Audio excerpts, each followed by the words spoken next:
The mist rises slowly from the valleys, clinging to the folds of the hills. Mountains pierce through the clouds as the first light breaks across the land. As the mist lifts, wild fallow deer appear, thriving in this remote country. They move gracefully through the rolling grasslands and along the edges of the pine forests that stand watch over the valley floor below. Old remnants of past settlements still linger on the land, quiet reminders of what has come before. Here, in this remote corner north of Whanganui, New Zealand, life moves in its own rhythm. Nature thrives. This is Wairangi Station. In this series, we follow the brothers, Korin and Suresh, along with their good friend Bevan and his dog Indy, as Suresh and Bevan each chase their first deer with a bow on this historic land. We'll walk the steep ridges, move through hidden gullies, and discover what truly makes this land unique. This is a story of patience, brotherhood, and a deep connection to the land.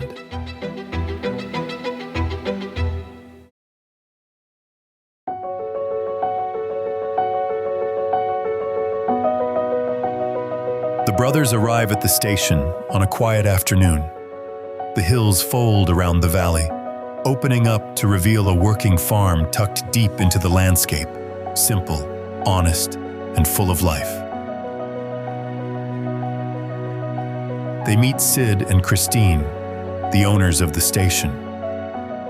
I started hunting when I left school. It's sort of how we got this place really, was meat hunting. I sort of started, fell on my feet, ended up getting a job on a really good South Wairangi Station when I left school in '73, and sort of got chucked straight into the hunting when the meat was still worth something. So I actually did really well for a few years, and because it was a good kickstart really. They begin with a tour of the new lodge recently built on the station. Yeah, all the macro carpet came off the place. That was what was all cut here. Some of it right where the lodge is standing, mate.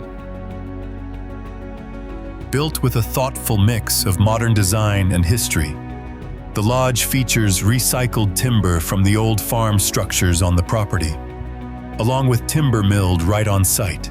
The result is a clean, comfortable, and beautifully crafted modern space that sits naturally in the landscape. As they walk the property, the brothers and Bevan soon discover that this is far more than just a hunting block. This is land with real history and a lot to discover. That one there, that's a big Fallow picture. That was one of the most complete ones I've ever found. Came out of the river at Acre where I grew up, and it's sort of quite cool because it could well be one that my uncles or grandfather actually cut down and sniped and lost. So it's sort of got a little bit of a history to me. And it's probably a bit over 400 years old, that log.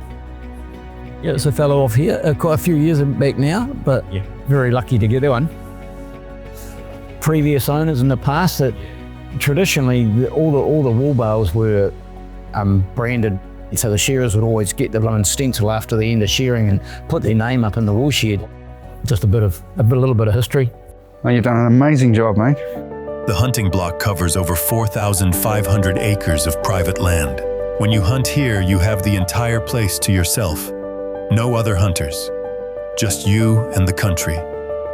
It's a bow hunting only block, a quiet, low-pressure environment that allows the deer to behave naturally, making for high-quality, ethical hunting in a place that still feels truly wild.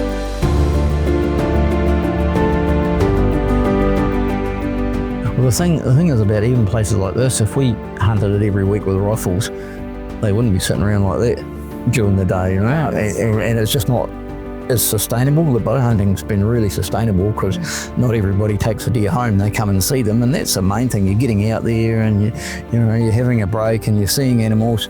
If you get one, it's a bonus. I always think that. And it's just meant that we can have guys here every weekend, and it doesn't really make a lot of difference. It's been actually quite busy. We found the bow hunting, I was sort of a bit sceptical at first, because it's Sheldon, the guy that works for me, it was his idea. He's a keen bow hunter, and I was pretty sceptical, because I thought we were going to be running around with a deer with arrows hanging out of them, and it was going to be a bit sort of Mickey Mouse, but it hasn't been like that. It's been really, really good, and I don't think we lose any more wounded ones than you would with a rifle. You can see Mount Taranaki in that direction, Ruapehu, Tongariro that way, and Whanganui we'll see from the top of the hill here. We're looking at a sort of a couple of ridges of bushline. The first one's into the Karapara, and then you're dropping into the Whanganui, so that's the actual Whanganui sort of in the middle there, not all that far away really. You're pretty much solid bush from here to Raetihi. If you look off the bank here, you can get a bit of a view out to the other end. So in the creek where you're looking, that's our boundary with the Kaiui stream in the creek. Another hunting block on the other side in the Manuka. But all the trees that have been, the younger ones are part of Wairangi.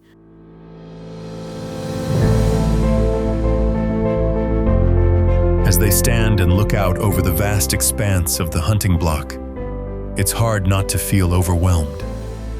The scale of the country stretches out in every direction. That's so much country, eh? Oh my gosh, yeah.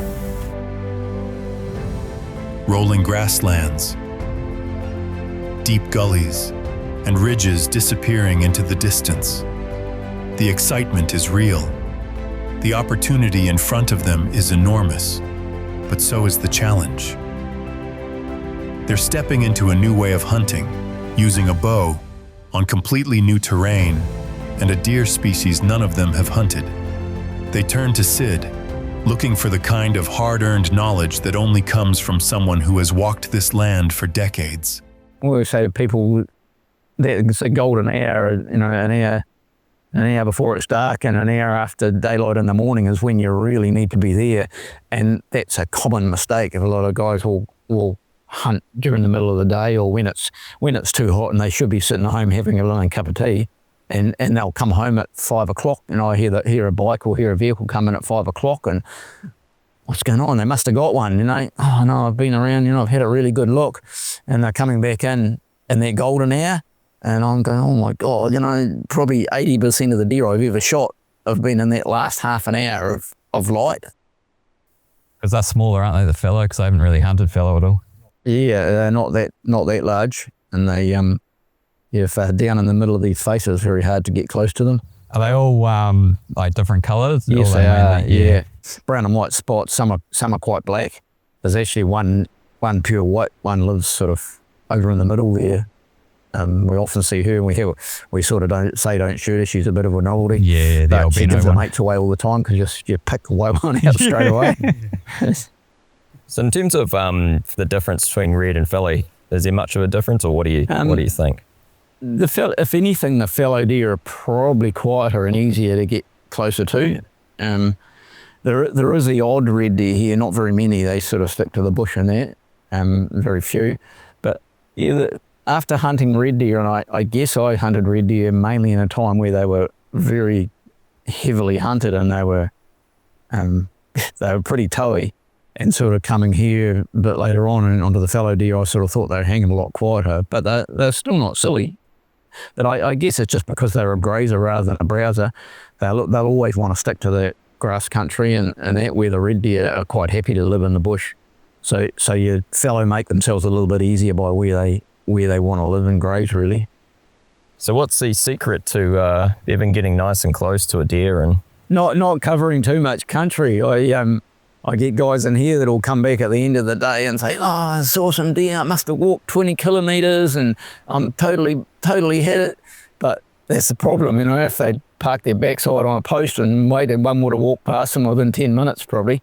So yeah, too fast, too much movement is the problem. Find where the deer are coming out, what they're likely to be doing, and wait for them, let them make the mistake. The problem you have here is there's too many deer. You'll see a deer down there and you think, I'll just go over here, it won't see me. And while you're stalking, might snap by something else. It's just about always the way. It's the one you haven't seen that'll bust you. That's always the case though, eh? Everyone wants to go the next two over. Oh, look, what's around the corner? What's around the corner? You need to have a look around. What's around the corner? Yeah. To be fair, they come here right by the lodge. You know, there's been on the ground by my dog kennels here the last sort of few weeks, so they're not too far away.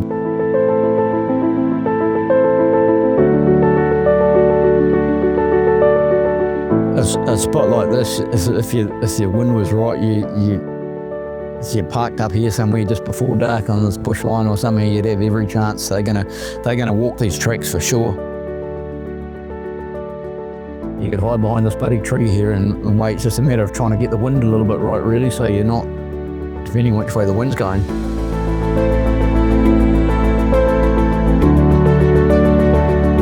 I said 2 deer on the face of Earth. 3, 4, 5. Oh my God. How many there? 1, 2, 3. About 8 there. It's running in here around the other side. They've split up on us. So much for the logging disturbing the deer, eh? They're just about in the smoke shed.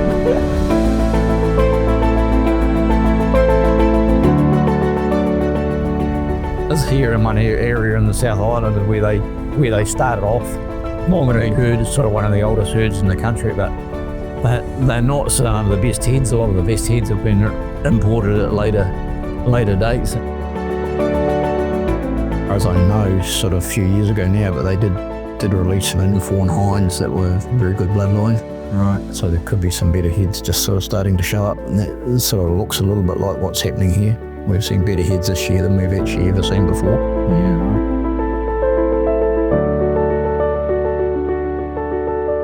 Along the top here is part of an exposed shell bed. We knocked the top of it with a digger.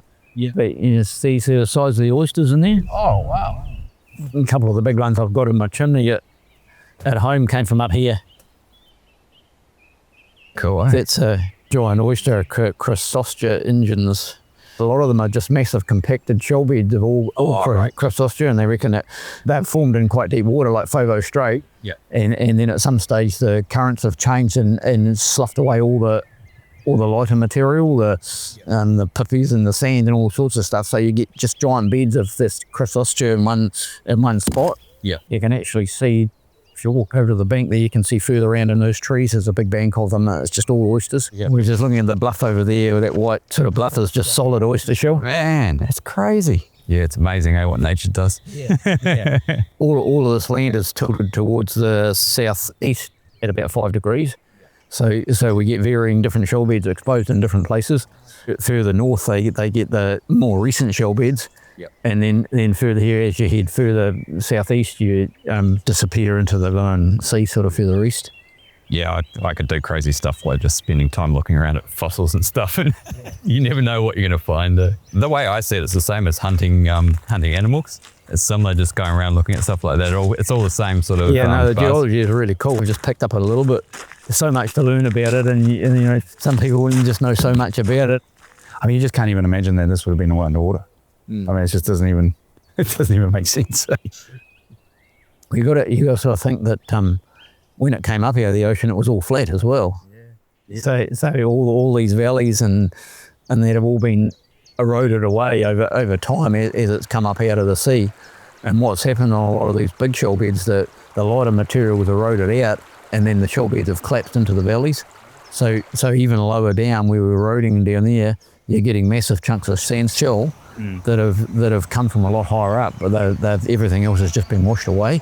And as we're building the logging roads, we're coming across these massive big boulders, and that's what I've built the ha-ha out down at the lodge when we were logging, and sort of go out on the weekends and grab a digger and bring 1 or 2 rocks home. Yeah, it's a bit like the gold, when it falls out of the hills, finds its way down the valleys.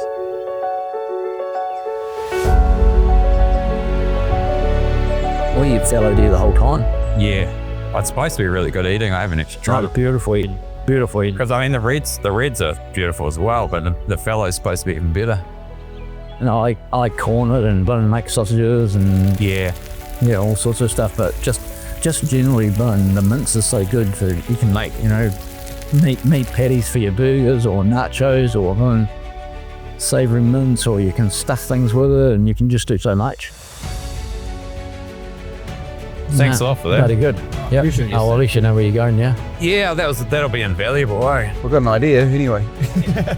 Got to sit down and maybe Yeah, you probably still get downloaded, but probably still get lost. Yeah, I was just like, I'm gonna have to sit down for coffee, I think, and and, have a think about that. and process everything. After the extensive tour of the station, the brothers and Bevan sit down to let it all sink in. They've seen a lot. The scale of the country, the hidden gullies, the open faces, and the sheer number of deer moving across the land.